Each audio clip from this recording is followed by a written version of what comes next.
नमस्कार। आप देख रहे हो पिछले कुछ दिनों में राजस्थान में एक घटना लगातार नजर आ रही है, जो है बसों में आग लगना। 14 अक्टूबर 2025 को एक बस में आग लगती है जो जैसलमेर से जोधपुर जा रही थी। अब उस बस में लगभग 57 यात्री मौजूद थे। 57 यात्रियों में से सब आराम से अपनी सोच के बैठे थे कि हम जहां कोई नानी के जा रहा था, कोई दिवाली की छुट्टियों के लिए जा रहा था, कोई किस चीज के लिए, कोई किस चीज के लिए।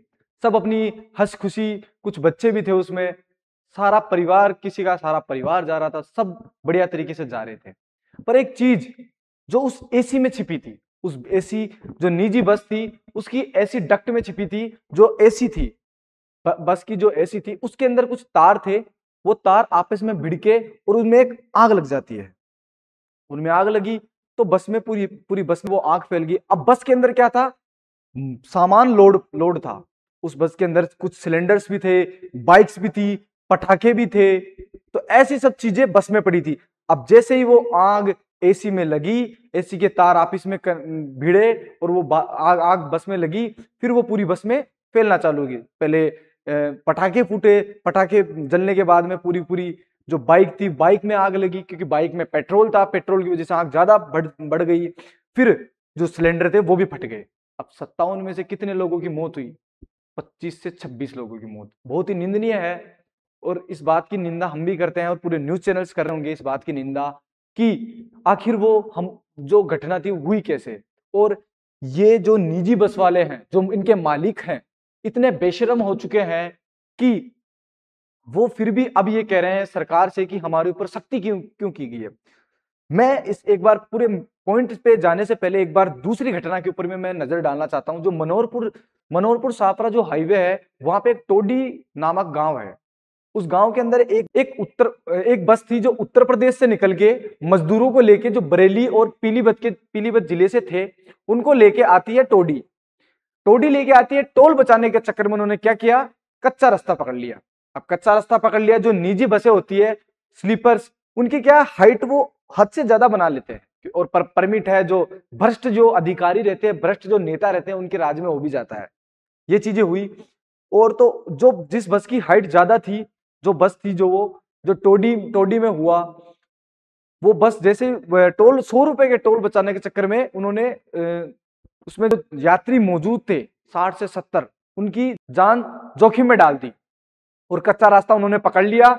कच्चे रास्ते में हाईटेंशन लाइन जो अपनी बिजली की होती है, तो उसको एक उनके ही बस कंडक्टर ने उसको एक लकड़ी से उठा के ऐसे हद्दर कर लिया और ऐसे चाहा कि भाई बस निकल जाएगी।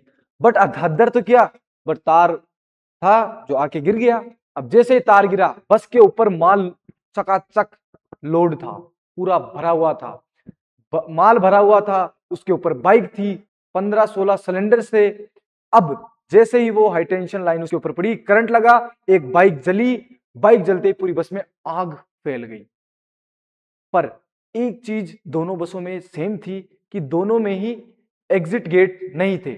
ना उसमें कोई आग से बचने की कोई धातु थी, या फिर ना कोई ऐसी पदार्थ था कि उनको आग बुझाया जा सके, ना कोई ऐसा लिक्विड था।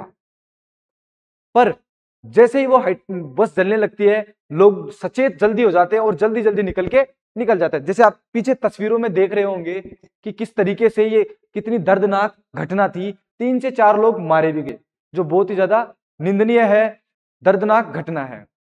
पर अब आप सोच रहे होंगे मैंने यह बात आपको क्यों बताई? क्योंकि लोग कह रहे हैं अभी राजस्थान के ऊपर अग्नि देवता नाराज हो रखे हैं। पर ऐसा कुछ नहीं है। राजस्थान के ऊपर तो फिर वरुण देवता भी नाराज हो रखे हैं, क्योंकि वरुण देवता भी लगातार बरसे जा रहे हैं। पर ऐसी बातों पे हम नहीं जाते हैं। ये सब बातें हैं, इनका बातों का हम कुछ नहीं कर सकते। लोग हैं, बातें करेंगे ही। ये बात हम देखते हुए अब इसका पूरी सच्चाई हम आपको बताते हैं, सिर्फ आपड़ो राजस्थान पर। तो देखो, जो बसें थी, उन बसों की हाइट मॉडिफाई करवा के ज्यादा करवा दी गई। हालांकि जो स्लीपर्स बस हैं, उनके परमिट पास नहीं किए जाते हैं। पर जो भ्रष्ट अधिकारी होते हैं, जो भ्रष्ट नेता होते हैं, उनके कार्यकाल में ये सब चीजें होती थी। हालांकि ये ज्यादा ये बसों के अगर जो 2500 बसें हैं, उनका परमिट ज्यादातर जारी हुआ है, तो वो कांग्रेस सरकार के कार्यकाल में हो। तो आप ना चाहो तो आप जाके उठा के देख लो एक बार, कांग्रेस कार्यकाल में कितने बसों के परमिट जारी किए गए थे। और उन्हीं बसों के मालिक आज धरने पे बैठ के कह रहे हैं कि हमारे ऊपर सख्ती क्यों क्यों कर रहे हो, सरकार हमारे ऊपर सख्ती क्यों कर रही है। हम सरकार से हम ये पूछ रहे हैं, पर सरकार उनको क्या जवाब देगी, क्योंकि सरकार कर रही है वो सही कर रही है, क्योंकि उनके लिए लोगों की जान होती है उनके लिए ना के बराबर है। उनको कुछ समझते नहीं है, क्योंकि जब उनका मन होगा उस हिसाब से वो बस को भरेंगे, जब उनका मन होगा तो वो टोल देंगे, अगर टोल नहीं देंगे तो वो कच्चे रास्ते से निकल जाएंगे, अगर कुछ हुआ तो दुर्घटना घट गई और खुद निकल के भग जाएंगे। पर एक जैसलमेर वाले जो कांड था उसके अंदर एक चीज और देखेगी, पर जो बस ड्राइवर था जो जैन नाम से चला रहा था वो एक मुस्लिम समुदाय से आता है, पर वो क्यों अपना नाम छिपा के बस चला रहा था? क्या उसको डर था कि ये सब चीजें हो जाए, वो क्या ये एक ट्रैप था ये सब चीजों का? पर ये चीज पे हम चेष्टा नहीं करेंगे और हम दूसरी तरफ बढ़ते हुए आपको बताते हैं क्या जो राजस्थान सरकार जो कर रही है वो सही कर रही है, पर देखा जाए तो एकदम सही कर रही है। क्योंकि हालांकि दूसरी सरकार जो दूसरे लोग हैं वो बुरा माने, पर मैं इस बात में एक ह्यूमैनिटी है उसकी ओर से मैं बोल रहा हूं कि जो राजस्थान सरकार जो कर रही है वो एकदम सही कर रही है। क्या उन 25 से 26 लोगों की कोई वैल्यू नहीं थी जिन लोगों की मौत हो गई, और जो 3 से 4 लोग जो टोडी में मारे गए उनकी कोई वैल्यू नहीं थी? क्योंकि वो जो लगातार ये जो हो रहे हैं, कभी बस जल रही है कभी क्या हो रहा है, वो किस वजह से हो रहे हैं? आखिर बसें ही क्यों जल रही है? बाइकें तो नहीं जल रही है, बाइकें भी सड़क पे चलती है, कारें भी सड़क पे चलती है, और जो लेकिन सरकारी जो बसें हैं वो तो नहीं जल रही है? सरकारी बसों में क्या है ऐसा? पर सरकारी बसों के अगर परमिट जारी किए जाते हैं तो बसों को चेक करके किया जाता है, उनको हर 5 से 6 साल में एक बार उनके परमिट को रिन्यू किया जाता है। इस वजह से उनके ऊपर ऐसी कोई दुर्घटना सामने है। अब आखिर ये लोग जो सरकारी बसों के जो मांस खाने हैं, मालिक जो इनका मांस खाने वाले हैं, लोगों की मरने की परवाह नहीं करते हैं, अब ये कह रहे हैं कि हमारे ऊपर सख्ती क्यों कर रही है सरकार? अब भाई सरकार सख्ती नहीं करेगी तो करेगी क्या? क्योंकि सरकार को भी जवाब देना है, सरकार को भी लोगों की फिक्र है मेरे हिसाब से। जिस हिसाब से सरकार ने इन 8000 बसों के ऊपर रोक लगाई, उस हिसाब से मेरे हिसाब से सारे के सारे जो जनता है राजस्थान की वो सारी खुश होनी चाहिए, और सरकार को इस सरकार के इस फैसले पे सराहनीय है। भजनलाल शर्मा इस फैसले के लिए सराहनीय माने जा रहे हैं और बहुत ही अच्छा उन्होंने फैसला लिया है।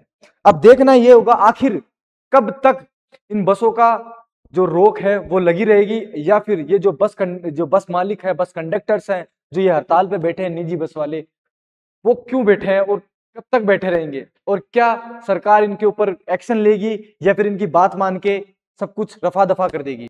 नमस्कार, मेरा नाम अद्वै और आप देख रहे हैं आपनो राजस्थान। इस बारे में आप इस दर्दनाक घटना के बारे में आप कमेंट सेक्शन में जरूर बताना कि आपकी क्या राय है। क्या उन 8000 बसों को चलानी चाहिए या फिर उनके ऊपर परमानेंटली रोक लगा देनी चाहिए?